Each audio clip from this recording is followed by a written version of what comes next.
Selamat datang di pembelajaran kelas 5 bersama channelnya Bapak Agung Pujo Asmanto.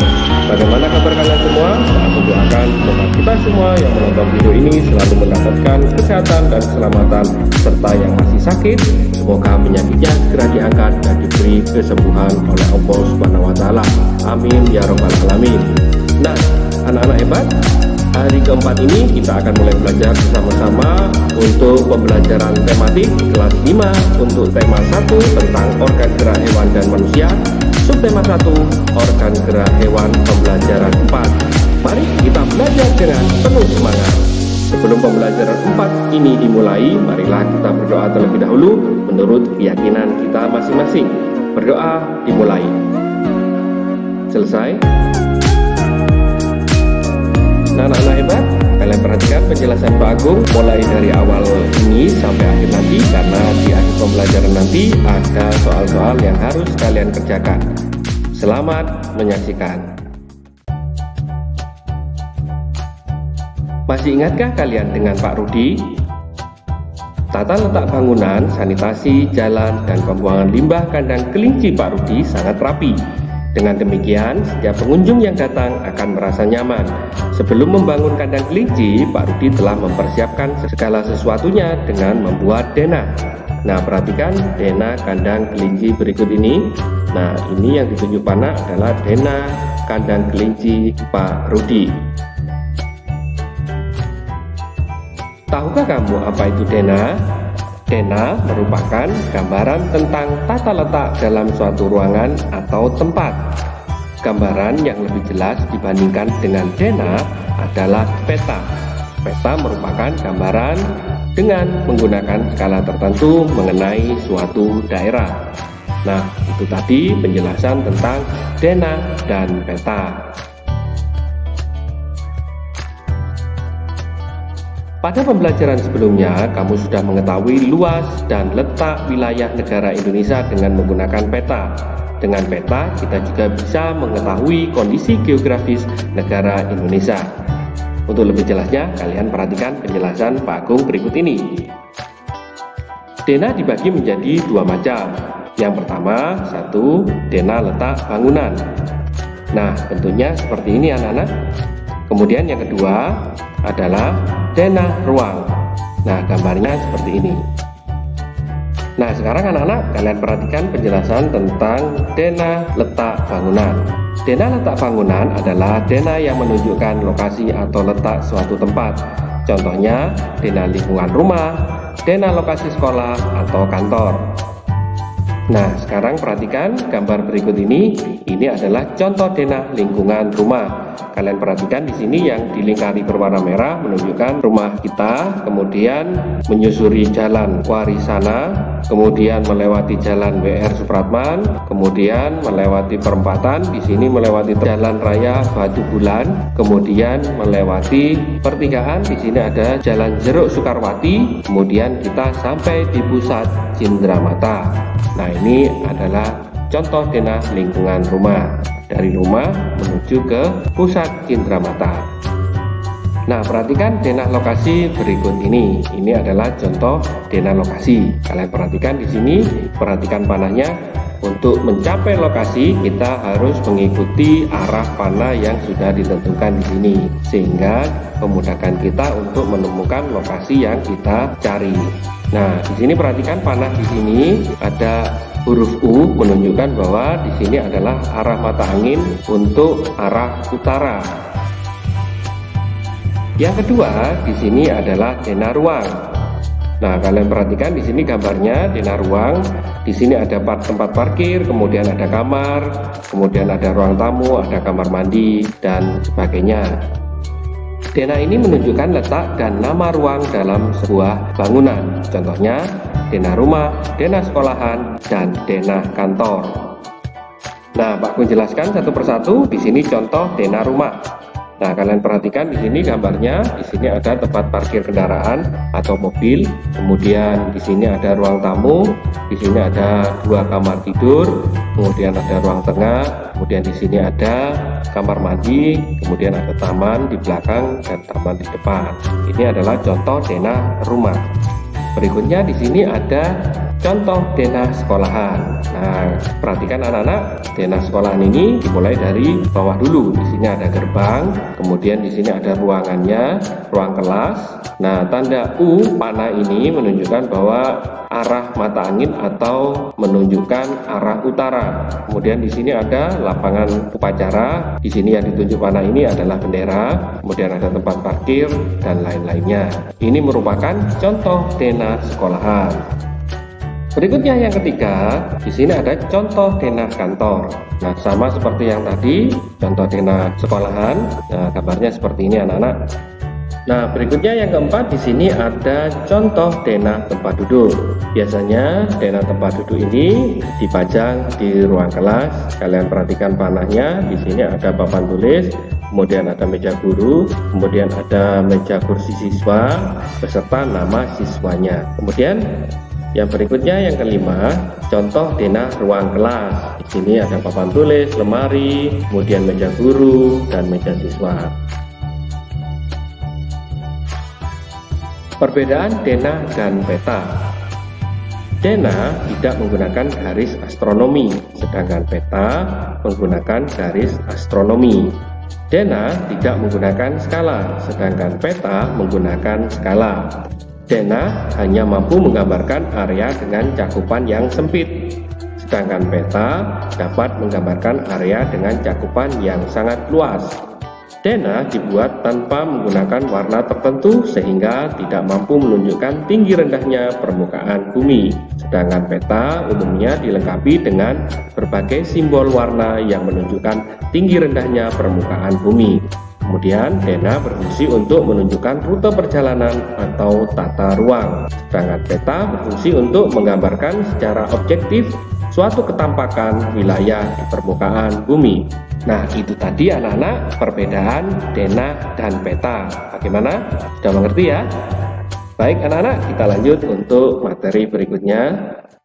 Nah, di sini kita akan mengenal batas wilayah Indonesia. Batas-batas wilayah Indonesia, kalian perhatikan panah. Nah, ini yang ditunjuk Pak Agung adalah batas wilayah Indonesia. Nomor 1, nah di sini kita lihat ada Pulau Sumatera. Kemudian yang kedua ada Pulau Kalimantan, yang ketiga ada Pulau Jawa, yang keempat ada Pulau Sulawesi, kemudian yang kelima ada Pulau Papua, kemudian di sini ada Kepulauan Bali dan Nusa Tenggara. Nah, ini adalah pulau-pulau yang ada di wilayah Indonesia. Untuk lebih jelasnya, kalian perhatikan penjelasan berikut ini tentang batas wilayah masing-masing pulau yang ada di Indonesia. Nah, di sini peta kondisi geografis negara Indonesia. Nah, kalian perhatikan, di sini mulai dari Pulau Sumatera, kemudian Kalimantan, Pulau Jawa, Sulawesi, ada Bali, Nusa Tenggara. Di sini adalah Kepulauan Maluku, kemudian yang terakhir di sini adalah Papua atau Irian Jaya. Mari anak-anak, kalian perhatikan penjelasan berikut. Yang pertama di sini adalah peta Sumatera. Nah, peta Sumatera ini mempunyai batas-batas wilayah, baik lautan maupun daratan. Kondisi geografis Pulau Sumatera berdasarkan peta. Luasnya untuk Pulau Sumatera ini yaitu 473.481 km. Batas-batasnya yang pertama yaitu laut, ada Selat Malaka, Selat Sunda, Teluk Benggala, kemudian ada Samudra Hindia.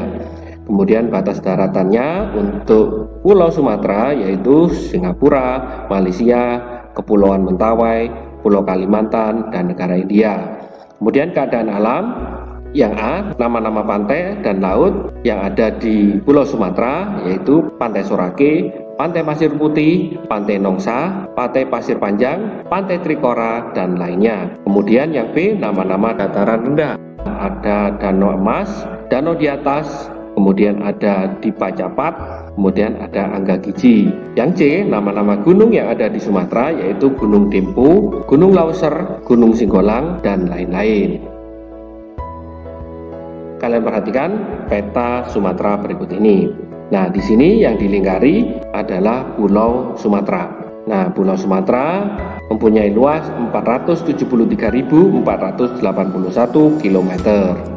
Untuk batas lautan Pulau Sumatera adalah berbatasan dengan Selat Malaka, sebelah selatan yaitu berbatasan dengan Selat Sunda, kemudian di sebelah utara ada Teluk Benggala, kemudian di sebelah timur ada Samudra Hindia. Kemudian juga di sebelah utara ada Laut Andaman, anak-anak. Ada juga batas Laut Cina Selatan.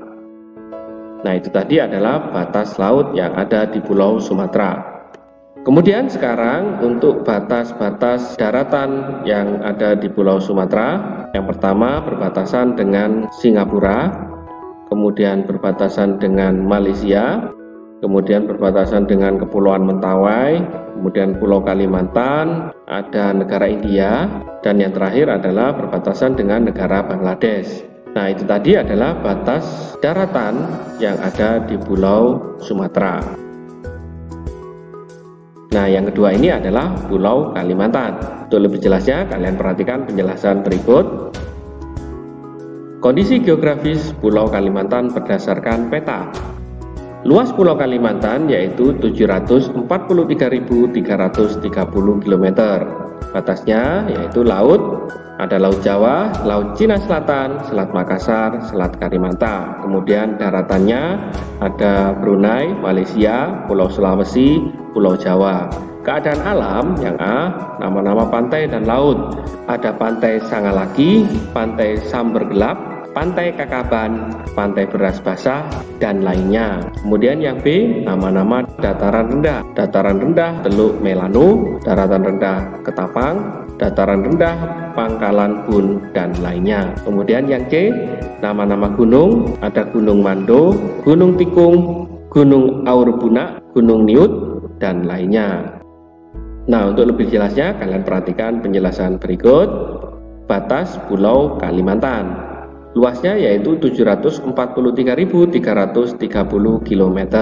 Kemudian batas perairannya yaitu ada Laut Jawa, Laut Cina Selatan, Laut Makassar, dan Selat Karimata. Nah, itu tadi adalah batas laut yang ada di Pulau Kalimantan. Batas daratan yang ada di Pulau Kalimantan, yang pertama ada Brunei, kemudian Malaysia, kemudian Malaysia lagi. Nah, Malaysia ini terbagi menjadi dua, anak-anak ya.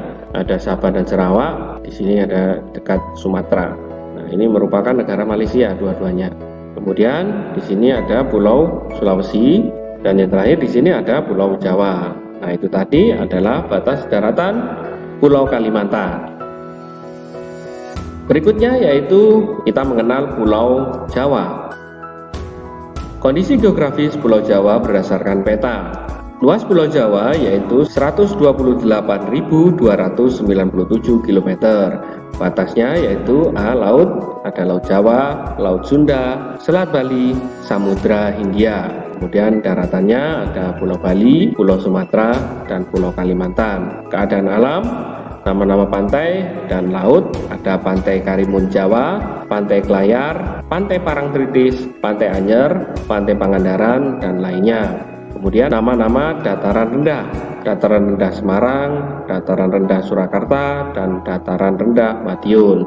Nama-nama gunung yang ada di Pulau Jawa yaitu ada Gunung Salak, Gunung Lawu, Gunung Merbabu, Gunung Merapi, Gunung Slamet, Gunung Semeru, dan lainnya. Nah, yang dilingkari ini merupakan Pulau Jawa. Luasnya yaitu 128.297 km. Pulau Jawa ini mempunyai batas perairan yaitu Laut Jawa, Selat Sunda, Selat Bali, Samudra Hindia. Nah, itu tadi adalah batas laut di wilayah Pulau Jawa. Nah, kemudian untuk Pulau Jawa ini mempunyai batas daratan. Yang pertama ada Pulau Bali, kemudian ada batas Pulau Sumatera, dan Pulau Kalimantan. Nah, itu tadi adalah batas daratan di Pulau Jawa. Nah, sekarang kita menginjak pada Pulau Sulawesi, anak-anak. Nah, mari perhatikan penjelasan berikut. Kondisi geografis Pulau Sulawesi berdasarkan peta. Luas Pulau Sulawesi yaitu 180.681 km. Batasnya yaitu laut, ada Laut Banda, Laut Sulawesi, Laut Flores, kemudian Selat Makassar. Daratannya berbatasan dengan Pulau Kalimantan, Pulau NTB dan NTT, Kepulauan Maluku dan negara Filipina. Keadaan alam, nama-nama pantai dan laut yang ada di Sulawesi yaitu Pantai Likupang, Pantai Malalayang, Pantai Talise, Laut Bunaken, Laut Wakatobi dan lainnya. Kemudian nama-nama dataran rendah di Sulawesi yaitu ada Ujung Pandang, ada Masama, Bulukumba, Banteng dan lainnya. Kemudian nama-nama gunung yang ada di Pulau Sulawesi yaitu Gunung Kelabat, Gunung Bawah Karaeng, Gunung Mahawu, Gunung Lakon dan lainnya. Nah, perhatikan yang di lingkar ini merupakan Pulau Sulawesi. Nah, Pulau Sulawesi ini mempunyai luas 180.681 km. Batas perairan Pulau Sulawesi yang pertama ada Laut Banda, Laut Sulawesi, Laut Flores, dan Selat Makassar. Nah, itu tadi adalah batas perairan atau laut di Pulau Sulawesi. Kemudian anak-anak, batas daratan Pulau Sulawesi terdiri dari Pulau Kalimantan, Pulau Nusa Tenggara Barat dan Nusa Tenggara Timur, Kepulauan Maluku, dan negara Filipina. Nah, itu tadi adalah batas daratan yang ada di Pulau Sulawesi. Berikutnya, anak-anak, kita akan belajar tentang batas wilayah untuk Pulau Papua. Kondisi geografis Pulau Papua dan Maluku berdasarkan peta. Luasnya yaitu 786.000 km. Batasnya untuk laut yaitu ada Laut Banda, Laut Arafuru, Laut Sulawesi, Laut Halmahera, Laut Filipina, dan Samudra Pasifik. Kemudian batas daratannya ada Papua Nugini dan Australia. Kemudian keadaan alam, nama-nama pantai dan laut ada Pantai Namalatu, Pantai Liang, Laut Banda, Laut Halmahera, dan lainnya. Nama-nama dataran rendah yaitu ada dataran rendah pesisir Arafuru, dataran rendah Teluk Papua, dan lainnya. Kemudian nama-nama gunung yang ada di Pulau Papua dan Maluku yaitu ada Gunung Iri, Gunung Mandala, Puncak Jayawijaya, dan lainnya. Nah, yang di lingkar ini anak-anak merupakan peta dari Pulau Maluku dan Pulau Papua. Luas Pulau Papua dan Maluku yaitu 786.000 km. Kemudian batas perairannya yang pertama ada Laut Banda, Laut Arafuru, Laut Sulawesi, Laut Halmahera, Laut Filipina, dan Samudra Pasifik. Nah, itu tadi adalah batas perairan dan lautan yang ada di Pulau Papua dan Maluku. Kemudian batas daratan yang ada di Pulau Papua dan Maluku yaitu berbatasan dengan yang pertama ada Papua Nugini dan Australia. Nah, itu tadi adalah batas daratan yang ada di Pulau Papua dan Maluku. Nah, berikutnya anak-anak, ini ada Pulau Bali dan Nusa Tenggara. Nah, perhatikan penjelasan berikut. Kondisi geografis Pulau Bali dan Nusa Tenggara berdasarkan peta. Luas Pulau Bali dan Nusa Tenggara yaitu 68.871 km. Batas laut yaitu Laut Bali, Laut Flores, Laut Timur, Selat Lombok, dan Samudra Hindia. Kemudian batas daratannya ada Jawa Timur, Kalimantan, Sulawesi, Nusa Tenggara Barat, dan Timur Leste. Keadaan alam, nama-nama pantai dan laut ada Pantai Kuta, Pantai Sanur, Pantai Legia, Pantai Nusa Dua, Pantai Jimbaran, dan lainnya. Kemudian nama-nama dataran rendah yang ada di Pulau Bali dan Nusa Tenggara ada Gianyar, Batur, Tabanan, Buleleng, Lombok, Sumbawa, dan lainnya. Kemudian nama-nama gunung yang ada di Pulau Bali dan Nusa Tenggara yaitu Gunung Agung, Gunung Batur, Gunung Kelimutu, Gunung Inelika, dan lainnya. Nah, perhatikan yang di lingkar ini merupakan Pulau Bali dan Nusa Tenggara. Luasnya yaitu 68.871 km. Batas perairan Pulau Bali dan Nusa Tenggara yang pertama ada Laut Bali, Laut Flores, Laut Timur, Selat Lombok, Samudra Hindia. Nah, itu tadi adalah batas perairan atau batas laut di Pulau Bali dan Nusa Tenggara. Nah, kemudian anak-anak, sekarang batas daratan yang ada di Pulau Bali dan Nusa Tenggara berbatasan dengan yang pertama Jawa Timur, Kalimantan, Sulawesi, Nusa Tenggara Barat, dan Timur Leste. Nah, itu tadi adalah batas daratan yang ada di Pulau Bali dan Nusa Tenggara. Nah, anak-anak hebat, setelah kamu mengetahui kondisi geografis pulau-pulau besar yang ada di Indonesia, buatlah kesimpulan kondisi geografis wilayah Indonesia secara umum. Nah, kalian perhatikan di sini kesimpulan kondisi geografis wilayah Indonesia secara umum. Kondisi geografis wilayah Indonesia merupakan kepulauan dengan sebagian besar wilayahnya berupa perairan. Bentang alam Indonesia bervariasi dari pantai, dataran rendah, padang rumput, hutan, dataran tinggi, perbukitan, gunung, lembah, rawa, sungai. Indonesia juga memiliki banyak gunung berapi yang masih aktif dan sungai panjang ataupun pendek. Masing-masing pulau memiliki karakteristik kondisi geografis yang berbeda-beda.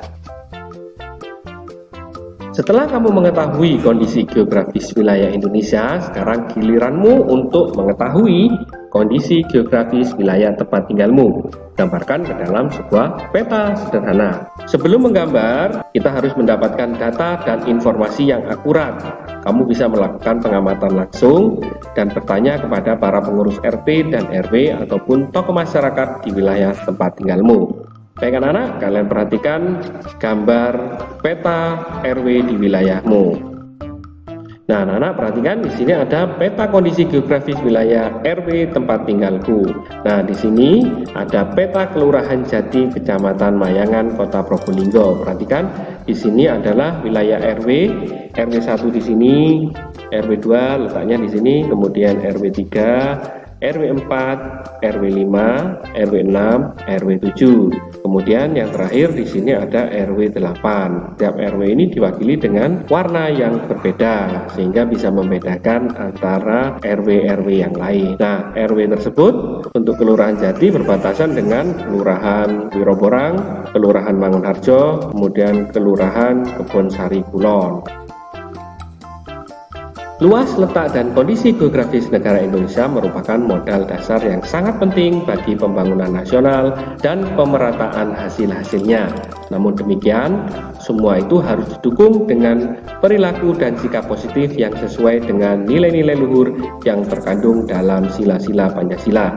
Sikap dan perilaku negatif yang bertentangan dengan nilai-nilai luhur yang terkandung dalam sila-sila Pancasila akan menjadi penghambat pembangunan nasional. Nah, perhatikan penjelasan bacaan berikut ini. Nah, judul bacaannya yaitu Gotong Royong Modal Dasar Pembangunan. Ayo membaca. Nah, perhatikan bacaan berikut anak-anak, kemudian kalian tentukan nanti ide pokok paragrafnya. Kita mulai. Gotong royong merupakan modal dasar bagi terciptanya suasana kemasyarakatan yang harmonis. Mengapa demikian?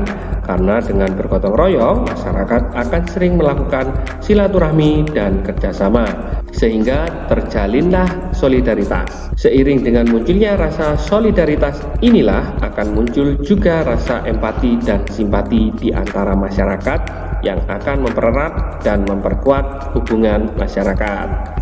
Tidak ada perbedaan dalam prinsip gotong royong. Gotong royong adalah kerjasama, memeras keringat secara bersama, dan perjuangan saling bantu-membantu secara bersama. Gotong royong dilakukan demi mencapai tujuan bersama, tidak mempedulikan agama, suku, ataupun golongan. Prinsip-prinsip gotong royong yang sangat bermanfaat bagi pelaksanaan pembangunan nasional karena semua masyarakat merasa saling memiliki. Masyarakat juga merasa mempunyai tujuan yang sama, yakni terwujudnya kehidupan yang sejahtera. Dengan bergotong royong, segala program pembangunan yang dicanangkan oleh pemerintah akan dapat dilaksanakan dengan baik tanpa adanya gangguan yang disebabkan oleh ketidakharmonisan masyarakat.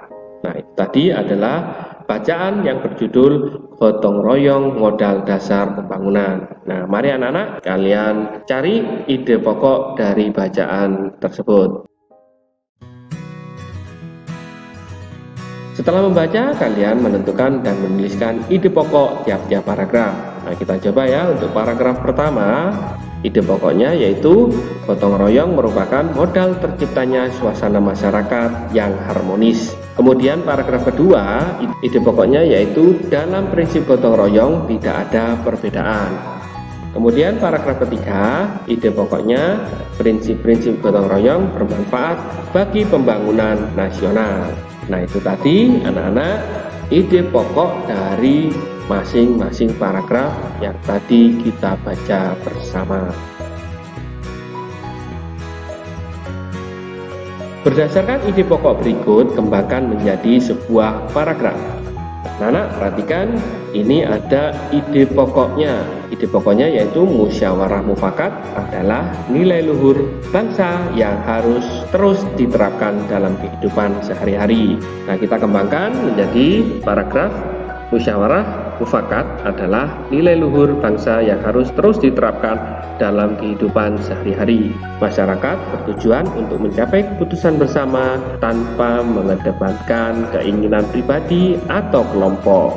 Nah, itu tadi adalah ide pokok beserta kalimat pengembangnya. Kemudian yang kedua, ide pokoknya yaitu kebebasan memeluk agama atau kepercayaan adalah hak setiap warga negara. Kita buat kalimat pengembangnya menjadi seperti ini. Kebebasan memeluk agama atau kepercayaan adalah hak setiap warga negara. Masing-masing warga harus menghargai agama dan kepercayaan orang lain, menghormati saat beribadah, tidak mencampuri urusan agama orang lain. Nah, itu tadi adalah ide pokok beserta kalimat pengembangnya.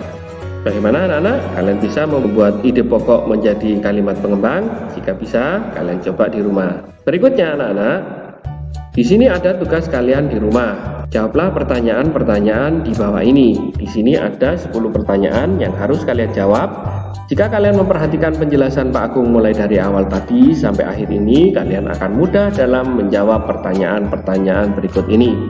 Sebelum mengerjakan, jangan lupa kalian berdoa terlebih dahulu supaya diberikan kemudahan berpikir dan kecerdasan dari Allah Subhanahu wa Ta'ala. Amin ya Rabbal 'Alamin. Tetap semangat dan selamat mengerjakan. Sebelum kita tutup pembelajaran ini, marilah kita berdoa terlebih dahulu. Berdoa dimulai. Selesai. Terima kasih sudah menyaksikan video pembelajaran ini. Sampai berjumpa lagi pada materi selanjutnya. Wassalamualaikum warahmatullahi wabarakatuh. Sampai jumpa anak-anak hebat.